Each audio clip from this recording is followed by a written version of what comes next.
साल 1837 की बात है। उस साल उत्तर भारत से मानसून समय से नहीं आया, जिसके चलते गंगा यमुना दोनों नदियों में पानी कम हो गया।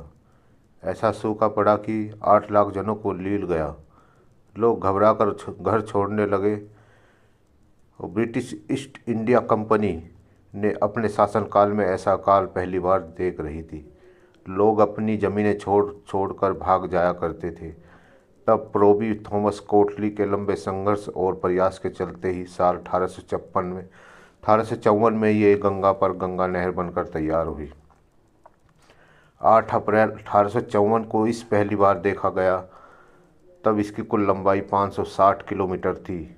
वही इससे 492 किलोमीटर की ब्रांचेज और 4800 किलोमीटर की छोटी नहरें निकाली गई थी, जिनसे 5000 गांवों तक पानी पहुंचाया गया। तब दुनिया के जाने माने इंजीनियर इस नहर को देखने आए थे। स्टेट्समैन अखबार के एडिटर इयान स्टोन ने इस नहर को देखकर लिखा था, दुनिया में इतनी बड़ी नहर बनाने की ये पहली सफल कोशिश है। ये नहर इटली और मिस्र की नहरों को मिलाकर भी उनसे 5 गुना ज़्यादा बड़ी और अमेरिका के पेंसिल्वेनिया कैनाल से 1/3 से भी ज़्यादा लंबी है। बात तब की है जब जॉर्ज ऑकलैंड भारत के गवर्नर जनरल हुआ करते थे। उन्होंने अपने मातहतों को दोआब के अकाल की समस्या को हल ढूंढने का निर्देश दिया। एक तरीका था जिन पर सालों से विचार चल रहा था, गंगा पर नहर का निर्माण करना, ताकि कृत्रिम तरीके से पूरे उत्तर भारत में पानी पहुंचाया जा सके। एक ब्रिटिश इंजीनियरी प्रोबी थॉमस कोटली को इस काम के लिए सर्वे का जिम्मा मिला। 1839 में कोटली ने हरिद्वार से सर्वे की शुरुआत की। 6 महीने तक जंगली रास्तों से चलते हुए गंगा के किनारे सर्वे का काम पूरा किया, जिसके अंत में उन्होंने हरिद्वार से कानपुर तक एक 500 किलोमीटर लंबे कैनाल का प्रस्ताव पेश किया। शुरुआती में कोटली के प्लान को हाथों हाथ लेते हुए ईस्ट इंडिया कंपनी के डायरेक्टर ने उन्हें फंड भी जारी कर दिया। जॉर्ज ऑकलैंड बाद हेनरी हर्डिंग नए गवर्नर जनरल बने। कोटली ने हर्डिंग को और अधिक गहराई से सर्वे का समझाया, प्रोजेक्ट को पूरा समर्थन किया और बजट को पूरी मंजूरी देते रहे। इस तरह कोटली के लिए आर्थिक समस्याएं दूर हो गई। नहर में पानी देने के लिए एक बैराज बनाए जाने की ज़रूरत थी और यह बैराज बनना था हरिद्वार में हर की पैड़ी के नज़दीक भीमगोड़ा नाम की जगह पर। इस स्थान पर मान्यता है कि महाभारत काल में भीम ने अपना पैर मारा था, जिससे चट्टान में पानी फूट निकला था। यही बैराज बनाने की सबसे मुफीद जगह थी, ताकि पानी को इकट्ठा कर एकत्रित नियंत्रित तरीके से नहर में भेजा जा सके। लेकिन हरिद्वार के पंडे पुजारियों ने इस काम में अड़ंगा लगाना शुरू कर दिया। हर की पैड़ी, जैसा कि आप जानते होंगे, हिंदू धर्म की आस्था में बड़ा स्थान रखता है। यही वो जगह है जहाँ कुंभ के दौरान लाखों लोग स्नान के लिए आते हैं, तब भी आते हैं। ऐसे में पंडों का कहना था कि देवी गंगा पर बांध बनाना बहुत बड़ा अपशकुन होगा। कोटली को उनसे भिड़ना उनको सहन नहीं हुआ। वर्षों तक लोग अकाल और भूख से मरते रहे। थॉमस कोटली विरोधियों के आगे नाक रगड़ते रहे। थक हार कर आज से 150 साल पहले उस अंग्रेज ने जिस सलीके से धार्मिक भावनाओं को संभालते हुए अपना काम किया, उसकी नज़ीर बिना मिलना दुर्लभ है। कोटली ने प्रस्ताव दिया कि वो बांध में एक गैप छोड़ देंगे, जिससे गंगा निर्बाध रूप से हर की पैड़ी तक बह सकेगी। इतनी ही नहीं, पंडों को खुश करने के लिए उन्होंने हर की पैड़ी पर नए घाट बनाने की पंडे पुजारियों ने बहुत मुश्किल से उसके प्रस्ताव को स्वीकार किया।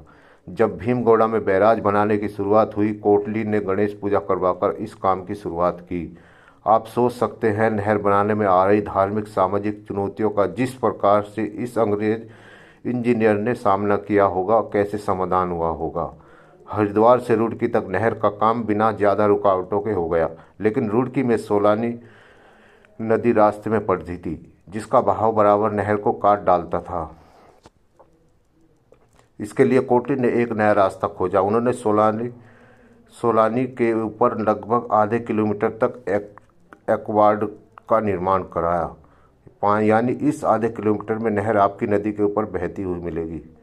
इंजीनियर का ये अद्भुत नमूना बनाने के लिए 2 साल का वक्त लगा और इस काम को पूरा करने के लिए विशेष रूप से रुड़की में एक शिक्षा संस्थान की शुरुआत हुई। थॉमसन कॉलेज ऑफ इंजीनियरिंग, जो आगे चलकर देश का 7वां IIT रुड़की बना। इस कॉलेज में पढ़े पहले ब्रिटिश अफसर ने नहर के निर्माण में योगदान दिया। सोलानी में बना एक्वाडक्ट भारत का पहला एक्वाडक्ट था। एक्वाडक्ट के चलते भारत ने अपना पहला टीम इंजन भी हासिल हुआ। दरअसल प्रोबी थॉमस कोटली ने इस को बनाने के लिए भट्टों का निर्माण करवाया था। उनमें एक खास प्रकार की मिट्टी लगती थी। यह मिट्टी रुड़की के पास एक जगह पिरान कोलियर से लाई जाती थी। शुरुआत में मजदूर मिट्टी की ढुलाई करते थे, जिसके चलते काम धीमा चल रहा था। 1851 में कोटली ने तय किया कि इस काम के लिए एक रेल पटरी बिछाई जाएगी। इस तरह 22 दिसंबर 1851 को पिरोन कोलियर ने रुड़की तक भारत की पहली मालवाहक रेल चलाई थी। पहली पैसेंजर ट्रेन इसके 2 साल बाद यानी 1853 में बोरी बंदर के थाने में चली थी। कोटली के प्रयासों के चलते 1854 में नहर बनकर तैयार हुई। 8 अप्रैल 1854 को इसे पहली बार खोला गया। तब इसकी लंबाई 560 किलोमीटर थी। वहीं इसके 492 किलोमीटर की ब्रांचेज और 4800 किलोमीटर की छोटी नहरें निकाली गई थी, जिनसे 5000 गांवों तक पानी पहुंचाया गया। तब दुनिया के जाने माने इंजीनियर इस नहर को देखने आए थे। स्टेट्समैन अखबार के एडिटर इयान स्टोन ने इस नहर को देखकर लिखा था, दुनिया में इतनी बड़ी नहर बनाने की यह पहली सफल कोशिश है। यह नहर इटली और मिस्र की नहरों को मिलाकर भी उनसे 5 गुना ज़्यादा बड़ी और अमेरिका के पेंसिल्वेनिया कैनाल से 1/3 से भी ज़्यादा है। नमस्कार।